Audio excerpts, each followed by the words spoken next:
Sabe aquele gol que, assim, fica na memória? Que você não esquece. Ah, sei bem. Tem vários. Pra mim, um deles, com certeza, é o da Copa de 2022. Aquele jogo Camarões e Brasil. Aquele no finalzinho. Exato. Jogo já no finalzinho, nos acréscimos, e de repente um cruzamento na área, uma cabeçada certeira e pronto. Camarões vence o Brasil. Lembro perfeitamente. Um balde de água fria. Totalmente. Eu lembro de assistir e pensar, quem é esse cara? Porque a gente estava tão focada na classificação que aquele gol foi um choque, mas uma demonstração de oportunismo incrível. Sem dúvida. Pois bem, o autor daquele gol, o Vincent Aboubakar, pode estar muito, mas muito perto de desembarcar no Brasil. O nome dele foi oferecido ao Vasco da Gama. E a notícia caiu como uma bomba, né? Exatamente. E é nesse vespeiro que a gente vai mexer hoje. Com base no que foi noticiado neste 3 de janeiro de 2026, por fontes como os torcedores.com, o Esporte News Mundo e também nas apurações do jornalista Felipe Silva da ESPN Brasil... Fontes bem confiáveis, aliás. Sim, a gente vai tentar ir além da notícia. A ideia aqui não é só contar o que aconteceu, sabe? É entender o que essa movimentação toda significa. O que está por trás da oferta? Isso. Quem é o Aboubakar além daquele gol? O que essa oferta ao Vasco revela sobre o mercado? E qual o tamanho real dessa oportunidade? É perfeito começar por aí, por esse gol. Porque ele funciona como um cartão de visitas de luxo. Com certeza. Fazer o gol da vitória contra o Brasil numa Copa do Mundo te coloca em outro patamar de visibilidade. Mas o risco é achar que ele é um jogador de um lance só. E ele não é. E o currículo dele mostra que é exatamente o contrário. As informações que a gente tem desenham uma carreira de uma consistência, assim, absurda. Estamos falando de um atleta que jogou 3 Copas do Mundo. 3? 3! 2010, na África do Sul, ele era ainda um garoto. 2014, aqui no Brasil. E 2022, no Catar, já como capitão, como referência do time. Olha, 3 Copas do Mundo já é um feito e tanto. Isso mostra uma longevidade no topo que, sinceramente, pouquíssimos alcançam. Exato. É a palavra-chave, longevidade. E tem um dado que para mim é o mais impressionante de todos. Qual? Ele é o 2º maior artilheiro da história da seleção de Camarões. Uau! Ele marcou 45 gols pela seleção. O único na frente dele é uma lenda, um dos maiores jogadores africanos de todos os tempos, Samuel Eto'o, com 56. Então ele está logo atrás do Eto'o. Logo atrás.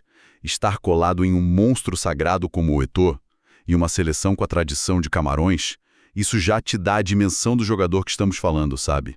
Não é um acaso.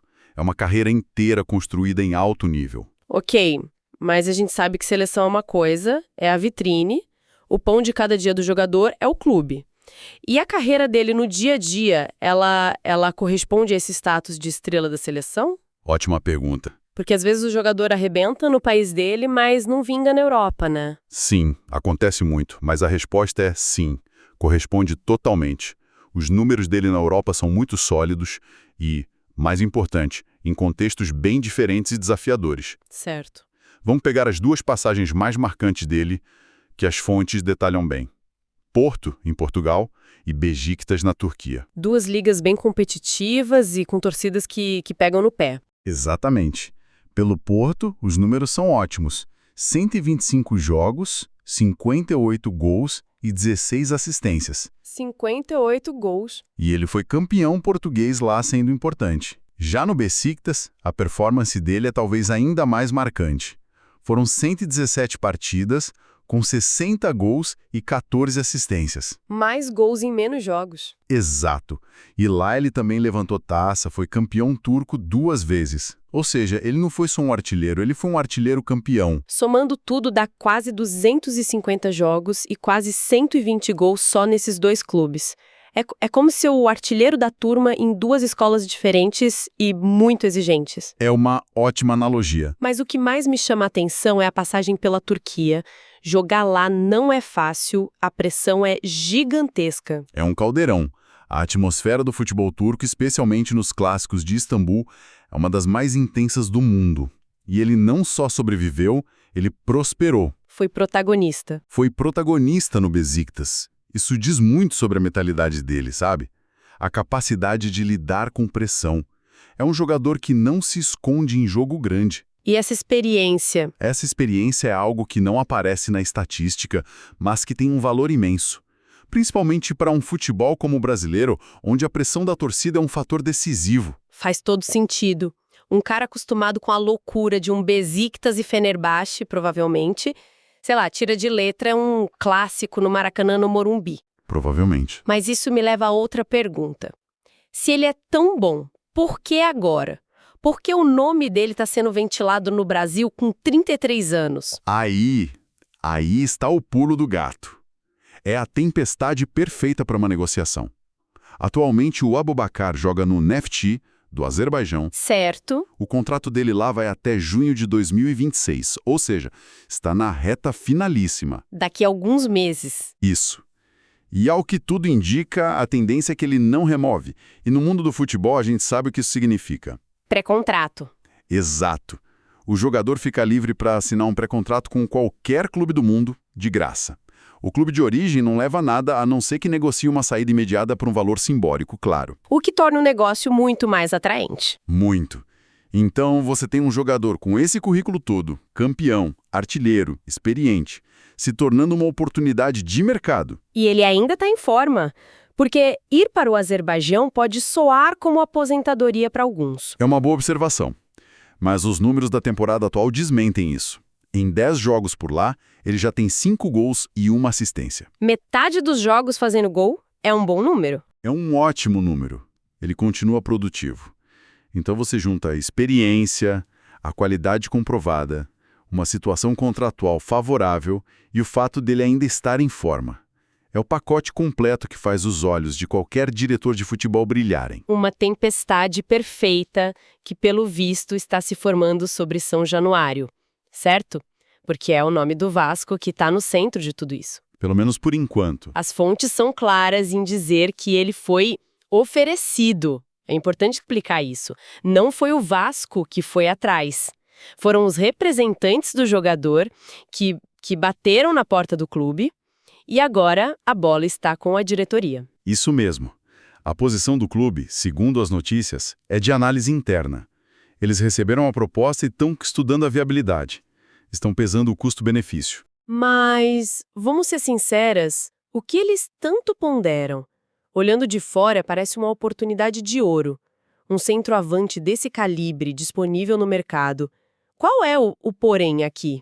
O porém tem nome e sobrenome. Planejamento financeiro e esportivo. Dinheiro e... filosofia de jogo. Basicamente... Primeiro, o custo. Mesmo vindo de graça, sem taxa de transferência, ele não é um jogador barato. O salário dele certamente é alto, em padrão europeu, e ainda tem luvas, comissões. É um investimento pesado. Entendi. A diretoria do Vasco precisa olhar para o fluxo de caixa e perguntar: esse investimento cabe no nosso orçamento sem comprometer outras áreas? É a parte fria dos números. E a parte esportiva, o planejamento. Aí entra a grande discussão filosófica do futebol brasileiro hoje.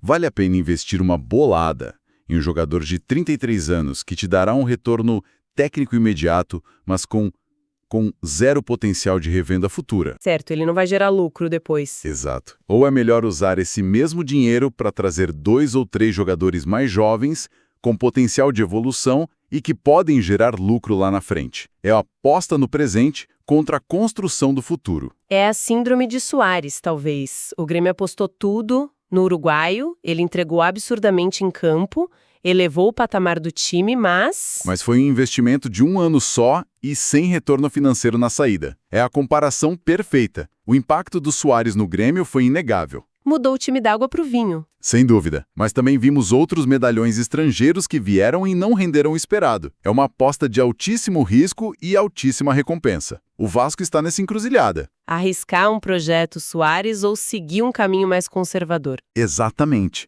Arriscamos um salto de qualidade imediato ou seguimos um caminho mais sustentável a longo prazo? Não existe resposta fácil para isso. E essa encruzilhada fica ainda mais complexa quando a gente descobre que o Vasco não é o único na jogada. Isso, para mim, é a parte mais interessante da história toda. Muda completamente a perspectiva. A apuração do portal torcedores.com é crucial aqui. Ele não foi oferecido só ao Vasco. Ah, é? O nome dele também foi apresentado a Grêmio, Corinthians e São Paulo. Entendi. Então não é um namoro exclusivo. De jeito nenhum, é um movimento estratégico do staff do jogador. Eles estão mapeando o mercado brasileiro. Peraí, mas essa lista de clubes não me parece nada aleatória. Vasco, Grêmio, Corinthians, São Paulo. O que eles têm em comum? Tudo. São 4 gigantes do futebol brasileiro, com torcidas imensas, apaixonadas e que cobram resultados para ontem. Camisa pesada. Clubes de camisa pesada que, talvez por diferentes razões, precisam de um fato novo, de um jogador de impacto para sacudir o elenco e a torcida. E importante, são clubes com uma estrutura e um potencial financeiro que, em tese, poderiam bancar uma operação desse tamanho. Ou seja, o alvo não é qualquer clube. De forma alguma. Repare que ele não foi oferecido, pelo menos não que se saiba, a clubes com uma filosofia diferente, como Palmeiras ou Flamengo, que hoje têm projetos Mais consolidados. muito mais consolidados, ataques definidos de uma política de contratações mais focada em atletas mais jovens, com potencial de mercado. O time do Abubakar está sendo cirúrgico, eles miram clubes que precisam de um choque de realidade, de uma referência, de um líder técnico. E o Vasco se encaixa perfeitamente nesse perfil. Perfeitamente. E do lado do jogador, o que ele quer? Porque para um cara com essa carreira, vir para o Brasil não deve ser só uma questão de dinheiro, imagino eu. Segundo as fontes, não é mesmo. A informação é que ele vê com ótimos olhos a chance de jogar no Brasil, mas com uma condição clara. Sempre tem uma condição. Sempre. Ele busca um projeto esportivo atrativo ou consolidado. Essa é a frase clássica que todo jogador usa no mercado da bola, né? Mas o que isso significa na prática? E, sendo bem honesta, o Vasco de hoje, em um processo de reconstrução, se encaixa nesse perfil de projeto consolidado que ele procura. É aí que a interpretação pode mudar. Talvez, para um jogador como ele, o projeto do Vasco seja atrativo justamente por não estar consolidado. Como assim? Pense bem, no Flamengo ou no Palmeiras, ele seria mais uma estrela em uma constelação. No Vasco, ele tem a chance de ser a estrela. O centro do projeto. Exato, ele pode ser o cara que lidera a reconstrução do clube, o símbolo de uma nova era. A chance de se tornar um ídolo histórico no Vasco talvez seja maior do que a de ser apenas mais um bom jogador em um time já campeão. É uma questão de legado. É uma questão de legado. Ele pode buscar ser a peça que faltava e não só mais uma peça na engrenagem. Entendi. É a chance de ser o protagonista absoluto da história. Isso faz muito sentido.